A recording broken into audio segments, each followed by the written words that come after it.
Phil, do you want to just be brief? Yeah, couple of very quick things.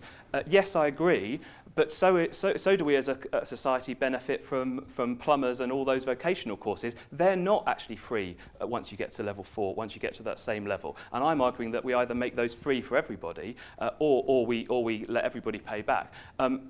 Very quickly, on the war point, well, I oppose the Iraq War as it happens, but I think actually having a defence, we do need to spend on defence and we do need to protect us. What we all benefit is the fact that we can actually go into places where people are plotting terrorist attacks against us and stop those, as I think we did in the early stage of Afghanistan. I think Iraq was wrong.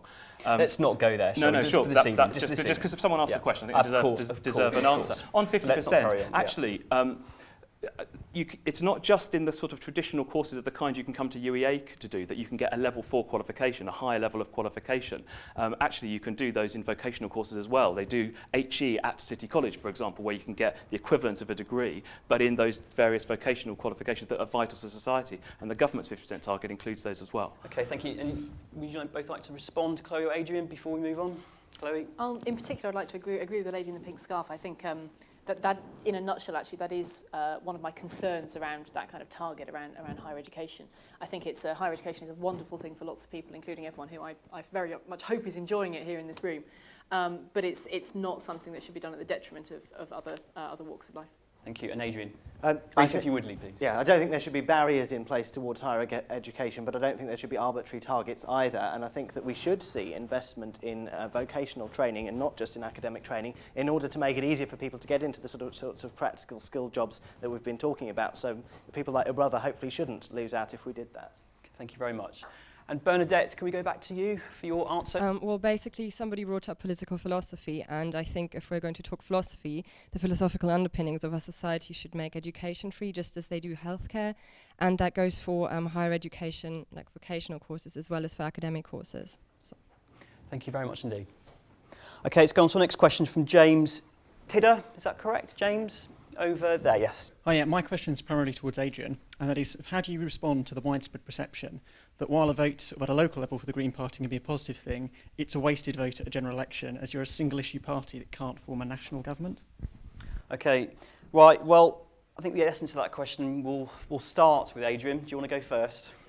Okay, well, there's lots of possible answers to that. The first one is that we're not a single-issue party, and everything that I've been answering in the last half an hour will have shown that, because I've put forward policies on international trade, on foreign affairs, on public services, on addressing poverty at home and abroad, and so on. And it's not just on climate change where the Green Party's policies are distinctive and needed in Parliament in order to address what the government is doing and not doing, and challenge whoever forms the next government to take these issues seriously, to stop privatising our public services, to stop letting the banks get away with risking our money, and to stop the situation where the gap between rich and poor is growing both at home and abroad. So we need Greens in Parliament because of climate change and because of other issues to put those views forward. And we've seen just a small number of Greens in the Scottish Parliament, in Republic of Ireland, in many European countries, making a difference because their views have been able to they've been putting views forward that have not previously been heard, and many of their ideas have been adopted.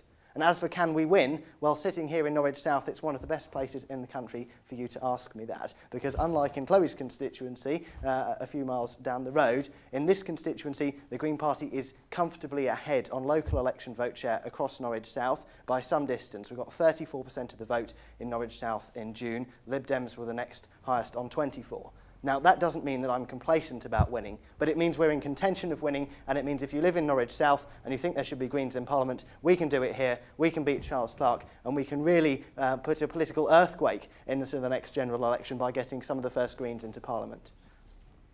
Thank you very much, Adrian. We'll move on. No doubt we'll come back to you. We'll go to Phil next, Yeah, please. I mean, I think Adrian should absolutely have the right to challenge to be a Green MP.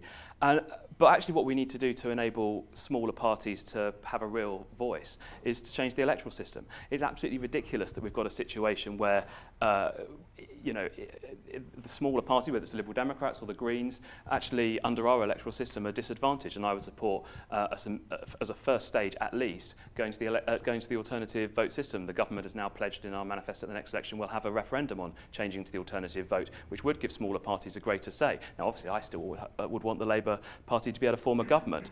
But if we don't get over 50% of the vote, and if individual candidates don't get over 50% of the votes in each seat, well, you shouldn't be able to get elected on that basis, and you shouldn't be able to run a government on that basis. And I think having Green and Liberal Democrat influences in Parliament would be a very good thing. And of course, I'd want a Labour government, but we need electoral reforms to ensure that the government actually represents the people. So you perhaps want the Green Party to do well then? Well, obviously, I want Charles Clarke to win in Norwich South. I want Labour candidates to win across the country. I just think I want them to win in a fair system, and we don't have a fair system at the moment. Okay. Comments at all? Any comments on the Green? Any Green supporters in the audience at all? Any other party supporters? The reason I came to the Green Party wasn't because they weren't a campaign group for environmental issues. I came to them, you might be able to dismiss them like 20 years ago, but now it's much more broad. It's more about social ramifications of how the economy is run and all that kind of stuff. I came to it from a working class background. My granddad was a miner, and my father was a merchant seaman. I should, in all honesty, probably be my initial kind of instinct would be against the Greens. But I believe that if we kind of like build like a manufacturing base in kind of green industries, and if we like localise our economy, that's the best way for everybody, and it creates jobs and it creates a better society. So, thank you. Any non-Green supporters in the audience here this evening who might want to have a say? Anyone? Yes, this gentleman at the back. As a member of UKIP, who've also been branded as a single-issue party, and who now also have detailed policy in all areas, I think it's a great opt-out for many people to brand a minor party as a single issue, when in fact they have diverse and relative politics to today. Thank you very much. Any more comments before we go to Chloe? I was just say that I think I would agree that both the Green Party and the UKIP aren't necessarily single issue parties, but I think what you do see is they do have quite underdeveloped policies in anything apart from what they've been shouting about for years. And I think the main purpose of the Green Party will be to green up the other parties, and I think we'll just realise that let's go back to the parties that have some experience of doing things. Thank you.